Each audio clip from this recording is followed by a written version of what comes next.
हाँ जी, तो नमस्कार भी सभी को। कैसे हो सारे? उम्मीद करूँगा सब बढ़िया होंगे, स्वस्थ होंगे, मस्त होंगे। अच्छे से चल रही होगी आप सभी की तैयारी। तो हमारी जो वीडियो है, इसकी लोकेशन यही होती है ना लगभग। तो इसका रीज़न ये होता है कि जो इस लोकेशन पे वीडियो होगी वो आपके लिए इन्फॉर्मेटिव वीडियो होगी, सिर्फ बोलकर बताने वाली, जिसमें बोर्ड का यूज़ न हो। ठीक है? आज आपके कुछ सवालों के जवाब हैं, जो बड़ी मुश्किल से मैंने इधर-उधर से कलेक्ट किए हैं और आपको उसका रिप्लाई कर रहा हूँ। हमने कुछ दिन से वीडियो अपनी आ रही है डेली, आरएमएसएसबी फोर्थ ग्रेड भर्ती परीक्षा कर्मचारी को लेकर, जिसमें अपने क्या होता है कि अलग अलग बच्चों के डाउट्स हैं, तो उस डाउट्स को या तो वो विडो कैटेगरीज के हैं या तलाकशुदा और या पीएच कैंडिडेट, तो हम एक एक के रिप्लाई को उठाते हैं और बताते हैं उनको। तो पहला है, सर जी मेरा दिव्यांग सर्टिफिकेट है जो 40% का है। बिल्कुल बढ़िया बात है। वन लेग एक्सीडेंट, यानी कि उनका एक्सीडेंट हुआ था और एक्सीडेंट में उनका वन लेग में प्रॉब्लम हो गई। सबसे पहले मेरा 2010 में गांव में कैंप का बनाया था, यानी गांव में पहले कैंप लगते थे और कई बार तहसील स्तर पर भी लगते हैं, पंचायत स्तर पर भी जो कैंप लगते हैं उनमें उनके सर्टिफिकेट जारी कर दिए जाते थे डॉक्टर्स के द्वारा। फिर उसके बाद में उन्होंने 2017 में ऑनलाइन बनवा लिया था। ठीक है भाई, अगर डॉक्टर अभी 40% से कम कर दे तो कोई कार्रवाई कर सकते हैं क्या? मैं रियल में दिव्यांग हूँ। देखो, जो आपके मन में डर है ना, वो मेरे मन में भी था। जो डर आपके मन में है आज, वो डर कभी मेरे मन में भी था। तो देखो, अगर आप रियल में दिव्यांग हो, अगर आप रियल में दिव्यांग हो, आपको लगता है अभी मेरे अंदर प्रॉब्लम है, चाहे वो आइज के अंदर हो, चाहे वो सुनने में हो, चाहे बोलने में हो, या हाथों में हो, या पैरों में हो, किसी भी चीज में आप प्रॉब्लम हो, आप दिव्यांग कैटेगरी में आते हो, आप रियल में दिव्यांग हो, तो आपको सबसे पहले तो घबराने की 1% भी जरूरत नहीं है। क्यों? क्योंकि मैं भी स्टेज से गुजरा हूं, तभी आपके लिए ये वीडियो बना पा रहा हूँ। नहीं तो मेरे मेडिकल से पहले मैंने पहले तो कोई वीडियो नहीं बनाई, क्योंकि मुझे उस चीज का एक्सपीरियंस ही नहीं था। बिना मतलब की वीडियो बनाने का कोई मतलब नहीं है। तो अब मुझे एक्सपीरियंस मिला है, तभी आपके साथ मेरा एक्सपीरियंस है वो शेयर कर रहा हूँ। अगर आप रियल में दिव्यांग हो तो आपके सर्टिफिकेट में कोई भी दिक्कत नहीं आएगी, कोई भी दिक्कत नहीं आएगी, पहली बात। आपका दूसरा सवाल है कि सर अगर दिक्कत आए या 40% से आपका सर्टिफिकेट कम हुआ, तो क्या हम हाई कोर्ट में कार्रवाई कर सकते हैं? हाँ, क्या?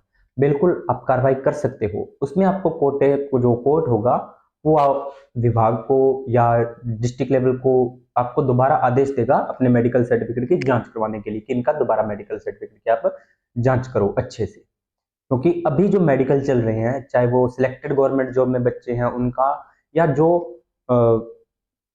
सर्विस कर रहे हैं उनका, तो वो स्ट्रिक्टली हो रहा है, बहुत स्ट्रिक्टली मेडिकल हो रहा है। तो उसमें आपको घबराना नहीं है। अगर आप रियल में दिव्यांग हो तो आपका 40% है, तो वो 40% ही रहेगा, कम नहीं कर सकते, पहली बात। ठीक है, तो आपका ये घबराने वाली कोई बात है नहीं है। अगर आप फिर भी आप रियल में दिव्यांग हो, आपके पास पूरे डॉक्यूमेंट्स हैं, तो आप कार्रवाई कर सकते हो। ठीक है, पर जरूरत नहीं पड़ती कार्रवाई। मुझे भी ये डाउट था कि मैं कार्रवाई कर सकता हूँ, लेकिन जरूरत नहीं पड़ती अगर आप सही हो तो। ठीक है, अगला है, सर मुझे जन्म से बिल्कुल नहीं दिखाई देता है, यानी कि टोटली ब्लाइंड। एम्स दिल्ली में मेरा लगातार इलाज है जो चल रहा है। 2010 में 40 का ऑफलाइन बना था, 2018 में 40 का ऑनलाइन बन गया। क्या जन्म में ब्लाइंडनेस में बाहर कर सकते हैं क्या? इम्पॉसिबल। अगर आप जन्म से ब्लाइंड हो ना, तो नहीं बात कर सकते। Any reason? क्योंकि जो बाय बर्थ होता है ना, तो उसको आप ये नहीं बोलो कि मैं जन्म से दिव्यांग हूं या जन्म से मेरे 15, उसको गॉड गिफ्टेड बोला करो। ठीक है, तो आप गॉड गिफ्टेड है आपके पास। तो आप अगर टोटली ब्लाइंड हो तो आपको किसी भी हालत में वो बाहर नहीं कर सकते, क्योंकि बाय बर्थ को तो वो कर ही नहीं सकते। आपका इलाज चल रहा है, आप टोटली ब्लाइंड हो, आपको जन्म से भी नहीं दिखाई दे रहा। क्योंकि मुझे भी, जो मैं, मेरा जो ब्लाइंडनेस है, मेरी भी कैटेगरी ब्लाइंडनेस है, मुझे भी जन्म से दिखाई नहीं देता। आप मेरी वीडियो देख रहे हो, आपको लग रहा हो सर आप तो टोटली बिल्कुल सही काम कर रहे हो, ये है वो है। चीजें करनी पड़ती हैं अभी खुद को। मैं आपको साइंस पढ़ाता हूँ, बीच में साइंस इंक्लूड नहीं करूंगा, लेकिन बता देता हूँ। जो अपना जैव विकास होता है, इवोल्यूशन होता है, अनुकूलन होता है, वो इसी चीज पर आधारित होता है कि अगर आप वायुमंडल में या पर्यावरण में या वातावरण में या समाज में सर्वाइव करना चाहते हो, तो आपको उसके अनुसार ढलना ही होगा। अगर आप उसके अनुसार नहीं ढलोगे तो आप पीछे रह जाओगे। तो इस वजह से हम खुद को वैसे ही ढाल लेते हैं। ठीक है, तो अगर आप टोटली ब्लाइंड हो, जन्म से ब्लाइंड हो, तो आपको सर्टिफिकेट का जो परसेंटेज है वो कम नहीं किया जा सकता। क्योंकि जो मेडिकल जांच हो रही है वो उसमें ये चीज, मतलब जो डॉक्टर्स हैं, मैंने भी जब मेडिकल करवाया था तो उन्होंने बोला था कि जिनका बाय बर्थ है उनका उतना ही परसेंटेज, क्योंकि वो परमानेंट डिसेबिलिटी के अंदर काउंट होता है। जो बाय बर्थ होता है ना उसे परमानेंट डिसेबिलिटी के अंदर काउंट किया जाता है। परमानेंट डिसेबिलिटी होती है ना उसमें नो इम्प्रूवमेंट होती है, कोई भी इम्प्रूवमेंट नहीं होती। मेरा जो मेडिकल का सर्टिफिकेट है मैं आपको यहाँ पर दिखाना सही है या नहीं है, लेकिन मेरे पास वो सर्टिफिकेट है जो मुझे बीकानेर जो पीबीएम हॉस्पिटल से मेरा जारी हुआ था, वो मेरे पास सर्टिफिकेट है। ठीक है, तो उसमें परमानेंट डिसेबिलिटी लिखा हुआ है, नो इम्प्रूवमेंट भी लिखा हुआ है, तो आपका घबराने की कोई जरूरत नहीं है। ठीक है, चलिए अगली बात देखते हैं। दो डाउट्स क्लियर। तीसरे प्रभुवाद, भैया डिवोर्स कैटेगरी की महिलाएं और विडो कैटेगरी की महिलाओं का क्या होगा, उनको क्या होगा या नहीं, क्या नहीं होगा, क्या होगा, कुछ मेंशन कीजिए भाई। अगर आप मेडिकल बोल रहे हो, अगर पीएच दिव्यांग कैटेगरी के अंदर हो तो बिल्कुल होगा आपका मेडिकल। अगर आप मतलब विडो हो या आप डिवोर्स कैटेगरी हो या विडो हो और आप पीएच भी हो तो आपका मेडिकल होगा। ठीक है, अगला है सर एलडीसीपी 102 नॉन टीएसपी हो सकता है भी, क्योंकि एलडीसीपी की लगभग 78 नंबर गई थी शायद कट ऑफ डीवी की, तो हो सकता है, कोई दिक्कत वाली बात नहीं है। ठीक है, अगला है सर मेरा मेडिकल में 45% से 20% कर दिया है, मैं क्या करूं, मैं रियल में दिव्यांग हूं, प्लीज सर बताएं। इस पर थोड़ा खास फोकस करते हैं। इन्होंने कहा है कि सर मेरा जो पहले कितना परसेंटेज था, 45% था और अब मेरा 20% कर दिया है, तो मैं क्या करूं। देखो, इसमें क्या कंडीशन होती है कि जो पहले आपका सर्टिफिकेट या तो आपने कैंप में बनवाया होगा या डिस्ट्रिक्ट लेवल पर बनवाया होगा, तो आपने जब सर्टिफिकेट जारी करते थे ना पहले, तो वो थोड़ा लाइटली करते थे। मतलब अगर आपका 35 है तो वो 40 कर देते थे डॉक्टर्स वगैरह, तो उसमें अपने गौर नहीं करते थे भी। हाँ, अपने को थोड़ी पता है कि अपने 40% है या 50% दिव्यांग है, ये चीज अपने सर्टिफिकेट में देख के अपने को थोड़ी पता लगती है। नहीं, नॉर्मल बंदा नहीं बता सकता, ये चीज तो कोई डॉक्टर ही बता सकता है, तो उस डॉक्टर को बना दिया उसने सर्टिफिकेट। अब जो मेडिकल बोर्ड है या जो विभाग है वो बहुत स्ट्रिक्टली से मेडिकल करवा रहा है बच्चों के, बहुत ही स्ट्रिक्टली से। तो अगर आपका 20% का बना है तो मतलब उन्होंने ये चीज मेंशन कर दी है कि आप 20% दिव्यांग हो। ठीक है, तो और आपका परसेंटेज है वो 20 पर ले आए हैं। अगर आपको लगता है कि मेरे साथ अन्याय हुआ है, भी मेरा 20% नहीं था, मैं रियल में दिव्यांग हूं, अगर आपको ये चीज है तो आप जो अपने है उसे कोर्ट केस के अंदर जा सकते हो। अगर उस कोर्ट केस में आपकी दोबारा पुनः से मेडिकल जांच हो जाएगी, इसके अलावा इसका कोई सोल्यूशन है जो नहीं है। ठीक है, ये आपके डाउट्स क्लियर। अब अगली वीडियो पर चलते हैं, अगले कमेंट्स पर चलते हैं। सर भरतपुर की बाकी कोई लिस्ट नहीं आ रही है बीएलबी वालों की, तो कल हमने वैसे इस पर बात कर ली थी, लेकिन अब फिर थोड़ा सा मैं बता देता हूं। इसका मतलब यह है कि लिस्टें जारी हो रही हैं, लिस्टें टुकड़ों में जारी हो रही हैं। और अगर आपका मेडिकल है, अगर आपका डीबी हुआ है तो आपका मेडिकल होगा, ये बात आप श्योर रहो। अगर आपका डीबी हुआ है तो आपका मेडिकल भी होगा। ठीक है, तो आपको कॉल आ सकती है, मेल आ सकती है या टेक्स्ट मैसेज आ सकता है, तो अपने मोबाइल का रिचार्ज करवा कर रखें और मोबाइल को ऑन रखें, क्योंकि इसी वीडियो में मेरे पास 2 कमेंट आ चुके हैं जिन बच्चों ने मोबाइल ऑन न होने की वजह से या कॉल अटेंड न करने की वजह से अपना मेडिकल है जो स्किप कर दिया। ठीक है सर, भरतपुर वालों की लिस्ट नहीं आई है, कोई पूरी जानकारी पूरी गारंटी के साथ बोल सकता हूं, उन्होंने ओनली कॉल करी है या मेल किया है। हाँ बिल्कुल भी, वो मैं आपको बता देता हूँ, बता ही दिया था। ठीक है, और मुझे एक, हाँ ये है, हाँ इसका भी कल अपने रिप्लाई कर दिया था। चलिए एक और है, उस पर देख लेते हैं। सर मुझे, हाँ ब्लाइंडनेस बात सकते नहीं कर सकते भाई भैया, डिवोर्स कैटेगरी एलडीसीपी। सर जी मेरा दिव्यांग सर्टिफिकेट 40 से 2010 में बनवाया था। इस पर भी अपने रिप्लाई कर दिया है। आगे देखते हैं और क्या है। आप कहाँ से हो, इसका किसी ने रिप्लाई किया है इंग्लैंड से। बिल्कुल, अब पता नहीं आप प्रशंसा कर रहे हो या बागड़ी मोले तो तूड़ी, है ना। चलो जो भी कर रहे हो कोई बात नहीं। हम्म हम्म हम्म, इसका हो गया। सर मेरा बीएलबी कैटेगरी से हूँ, मेरा मेडिकल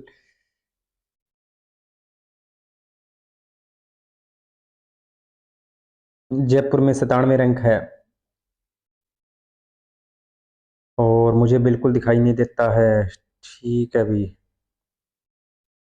इसके भी अपने रिप्लाई कर दिए हैं। चलो, अब आपके सामने एक बात अपने, और जो मेडिकल की समस्या थी वो हमने बच्चों के डाउट्स क्लियर कर दिए हैं। अब आज मेरे पास एक कॉल आई थी, उस पर थोड़ा सा टेलीग्राम पे शायद मैसेज आया था या कॉल आई थी, टेलीग्राम पे कॉल आई थी। तो एक कैंडिडेट है जो क्या है, डिवोर्स है। अभी इनका जो डिवोर्स का केस है वो चल रहा है। ठीक है, डिवोर्स का केस है जो चल रहा है। तो अभी क्या हुआ था, जब आपका डीवी हुआ था तो किसी ना किसी वजह से आपको डीवी में क्या गया था, प्रोविजनल में डाला गया था। मोस्टली क्या होता है, आपका जो डीवी करवाया था वो शिक्षा विभाग ने करवाया था। ठीक है, मोस्टली क्या होता है कि जब आप डीवी करवाने जाते हो और आपके डीवी में किसी भी डॉक्यूमेंट्स की कमी रह जाती है, किसी भी डॉक्यूमेंट्स की कमी रह जाती है, तो जो डीवी टीम होती है वो आपको बता देती है कि आपके इस डॉक्यूमेंट में कमी है, आप 5 दिन के अंदर या 7 दिन के अंदर अपने इस डॉक्यूमेंट को लेकर आप विभाग के अंदर आ जाइए, अपने डॉक्यूमेंट जमा करवा दीजिए। लेकिन कुछ बच्चों को, कुछ विभाग ने ये बच्चों को जानकारी दी भी आपकी ये डीवी में कमी, आप इसको इस तरह से सही कर सकते हैं। लेकिन कुछ में डायरेक्ट क्या कर दिया गया, आपके डॉक्यूमेंट जमा कर लिए गए और आपका जो आपको बोल दिया गया कि हम आपको प्रोविजनल में डाल रहे हैं। ठीक है, प्रोविजनल में डाल दिया गया। अब क्या हो रहा है कि कुछ 5-7 दिन पहले ही एक नोटिस जारी किया गया जिसमें विभाग ने, शिक्षा विभाग को आदेश दिए हैं कि जितने भी आपके प्रोविजनल मामले हैं डीवी में, जितने भी आपके प्रोविजनल मामले हैं, आप उन प्रोविजनल मामलों को क्लियर करवाइए। जितने भी आपके प्रोविजनल मामले हैं, आप उन प्रोविजनल मामलों को क्लियर करवाकर हमें भेजिए कि कौन बच्चे डीवी में पात्र हैं या कौन बच्चे डीवी में अपात्र। इसको लेकर एक मैसेज भी आया था। अब बच्चों को क्या हो रहा है, बच्चों को यह डाउट हो रहा है कि हमें कैसे पता चलेगा कि हम प्रोविजनल में हैं या नहीं है। ठीक है, दूसरी बात है कि हमें कैसे पता चलेगा कि हमारा कौन सा डॉक्यूमेंट है जो हमारा वहां पर नहीं पहुंचा है। तीसरा डाउट है कि हमें कैसे पता चलेगा कि हमें कहां जाना है और किस डेट को जाना है। तो घबराने की कोई बात नहीं है, आपको मेल के द्वारा, कॉल के द्वारा और टेक्स्ट मैसेज के द्वारा, जैसे आपको डीवी के लिए बुलाया गया था और मेडिकल के लिए भी आपको जैसे बुलाया गया था विभाग के द्वारा, वैसे ही आपको प्रोविजनल को क्लियर करने के लिए आपको बुलाया जाएगा, जिसमें आपको मेंशन किया होगा कि आपको इस डेट को यहां पर आपने डॉक्यूमेंट्स, जिस वजह से आपको प्रोविजनल में डाला गया है, वो डॉक्यूमेंट्स आपको लेकर वहां पर पहुंच जाना है। तो जिन बच्चों को अगर लगता है कि मेरे डॉक्यूमेंट्स में कुछ ना कुछ कमी रही है, तो अपने डॉक्यूमेंट्स तैयार है, क्योंकि मोस्टली सभी को पता ही होता है, मोस्टली सभी को पता होता है, जब अपन डीवी करवाने जाते हैं तो अपने को पता होता है भाई अपने इस वजह से हमारे जो डॉक्यूमेंट है, हमें इस, हमारा ये डॉक्यूमेंट पूरा नहीं था और हमें प्रोविजनल में डाल दिएगा। तो कुछ बच्चों को अगर ये डाउट होगा तो उनका प्रोविजनल, वो उन्होंने अपने डॉक्यूमेंट्स कंप्लीट भी कर लिए होंगे। ठीक है, तो उसमें आपको घबराने की जरूरत नहीं है। दूसरी बात है, विभाग ने क्या किया था, अगर बच्चे डायरेक्ट डीवी में अनुपस्थित रहे थे तो उनको दोबारा मौका दे दिया गया, 3 बार मौका दे दिया गया, लेकिन जो प्रोविजनल मामले थे वो अब क्लियर कर रहे हैं। ठीक है, तो उनमें आपको मैसेज भेजा जा रहा है, कॉल की जा रही है, मेल की जा रही है, तो आपको वो चीजें क्लियर हो रही हैं, तो उसमें घबराने की कोई बात नहीं है। आपको 2-3 दिन पहले, आपको 1-2-3 दिन, कम से कम 2 दिन पहले तो आपके पास मैसेज कॉल आएगी कि आपको इस डेट को आपका जो जो आपका डीवी है प्रोविजनल वाला, वो आपको बुलाया जाएगा। दूसरी बात, इसमें घबराना और भी नहीं, क्योंकि आपको बहुत लंबा समय, लगभग आपको 1 मंथ का समय, तो आपको लगभग इसमें एक प्रोविजनल मामले में 1 मंथ का समय तो लगेगा, क्योंकि इसमें देखो इधर से मेडिकल चल रहे हैं, इधर से प्रोविजनल क्लियर हो जाएंगे, तो इधर मेडिकल कंप्लीट होंगे, इधर प्रोविजनल कंप्लीट होंगे, डायरेक्ट आपका रिजल्ट है वो और जल्दी आने की संभावना है। ठीक है, तो ये हमारे लिए खुशखबरी है, अभी रिजल्ट हमारा जल्दी आने की संभावना है, क्योंकि अगर वो पहले मेडिकल का वेट करते फिर दोबारा प्रोविजनल क्लियर करते तो और लंबा चला जाता ना मामला। तो ये विभाग ने बहुत अच्छा किया है। और इसके बाद में अब हम उस जो डिवोर्स कैटेगरी है उनका क्या था, उनका कोर्ट में केस चला था, अभी फाइनल रिजल्ट उनका नहीं आया था, तो उन्होंने डीवी में क्या किया, अपना वो लगा दिया एफिडेविट। तो अब उनका अभी भी रिजल्ट नहीं है, तो उनके सामने 2 कंडीशन बनती है। अगर आपका जो कोर्ट केस की जो फाइनल डेट है उसके बाद में अगर आपकी प्रोविजनल डीवी की डेट आती है, तो फिर तो आपको कोई समस्या है ही नहीं, क्योंकि आपके पास वो सर्टिफिकेट होगा, आप उस सर्टिफिकेट को मेंशन कर सकते हो। बाय चांस आपका कोर्ट केस के फाइनल रिजल्ट से पहले आपकी मेडिकल जो आपकी डीवी डेट है प्रोविजनल की वो आ जाती है, तो आप क्या करोगे, उसको ध्यान से सुनना। आप अपने, जिस कोर्ट से आपका केस चल रहा है, जिस वकील से आपका केस चल रहा है, उससे पूरी जानकारी कि आपका केस नंबर क्या है, किस कोर्ट में आपका फैसला, किस कोर्ट में आपका जो डिवोर्स का है वो मैटर चल रहा है, और कब तक इसका फाइनल रिजल्ट आपका या फाइनल फैसला इसका कब तक आ जाएगा, वो सारी की सारी आप एक एफिडेविट बनवाकर स्टाम्प पर, और वो आप बोर्ड में ये मेंशन कर देना कि मेरा इस दिनांक तक इसका अब मतलब उसमें सारी डिटेल आपको मेंशन करनी है, कब केस हुआ, कब तक ये चला, और इसका फाइनल रिजल्ट कब आएगा। डीवी की डेट आपको वहां पर मेंशन करनी है कि मेरा इस दिन को डीवी हुआ था, मेरा प्रोविजनल रहा, और लास्ट में आपको ये बात उसमें, मतलब आपको, क्योंकि उसमें आपकी गलती नहीं है, क्योंकि वो तो कोर्ट का फैसला है ना, कोर्ट की छुट्टियां चल रही हैं, जो भी XYZ मामला है उसमें आपकी कोई गलती नहीं है, तो वहाँ पर आप ये चीज़ मेंशन कर दो भी मैं एक्यूरेट अपने जो ऑथेंटिक डॉक्यूमेंट्स हैं वो सारे के सारे, जो मोस्टली तो आपने वहाँ पर भेज ही दिए हैं, बस आपका एक ही है डिवोर्स का सर्टिफिकेट, उस सर्टिफिकेट को आप उसमें मेंशन कर देना कि मैं इतनी तारीख को जिस दिन आपका रिजल्ट आएगा कोर्ट का उससे 2-4 दिन एक्स्ट्रा टाइम मांग के, और उसमें आप मेंशन कर देना भाई यहाँ तक मैं अपना जो वो है पेश कर दूंगी। अगर मैं नहीं पेश कर पाती हूँ उसी टाइम में तो आप मुझे अपात्र कर सकते हो। तो ये तो विभाग का अधिकार रहेगा फिर, तो वहां पर आप अपना समस्या का समाधान है वो हो सकता है। तो आप बोर्ड जब आपको बुलाएगा तब आपको जाना है, तो आप वो एफिडेविट तैयार करवा लो और वो सारा आप मैटर्स में मेंशन कर दोगे तो आपको प्रॉब्लम नहीं आएगी।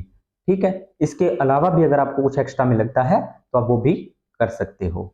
उसके बाद में प्रोविजनल का आपने बता दिया। अब कुछ बच्चे बोल रहे हैं कि सर स्टे ले लेते हैं, स्टे ऑर्डर ले लेते हैं, तो उसमें जो आपकी यथावत स्थिति है वो बनी रहती है। स्टे का मतलब क्या होता है, यथावत जो आपकी स्थिति है वो वही रहती है जब तक उसको, मतलब अगर उसका सामने से कोर्ट फैसला आता है तो वो आपकी सुनवाई भी करती है, तो आप वो भी कर सकते हो।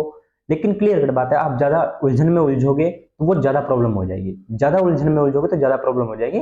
तो डायरेक्ट जैसे आपको विभाग के आदेश आते हैं उस आदेश के आधार पर आप चलिए, आपको प्रॉब्लम नहीं आने वाली है। ठीक है, और इसके अलावा मैंने आपको मेडिकल अपने 3 डाउट थे। पहला डाउट था कि सर मेडिकल सर्टिफिकेट अगर कम परसेंटेज का बनता है तो क्या कर सकते हैं, उसका मैंने बता दिया। दूसरा था कि सर जो प्रोविजनल मामले कैसे क्लियर होते हैं वो मैंने आपके क्लियर कर दिए। और तीसरा डाउट था कि सर वीडियो कैटेगरी में अगर प्रोविजनल कैसे हो रहा है, वो सारे मैंने आपके डाउट क्लियर कर दिए हैं। इसके अलावा इस वीडियो के साथ अगर हमारी 4th ग्रेड की लगभग 6-7 वीडियो आ चुकी हैं पीएच मेडिकल को ही लेकर, और हर बार मैं आपको नई न्यूज देता हूँ, ये नहीं कि वो ये पोस्ट कॉपी पेस्ट मार रहा हूँ, नहीं ऐसा नहीं है। हर बार आपको नई अपडेट होती है मेरे पास, तभी मैं आपके लिए वीडियो जारी करता हूँ, ना कि व्यूज लाइक कमेंट के लिए।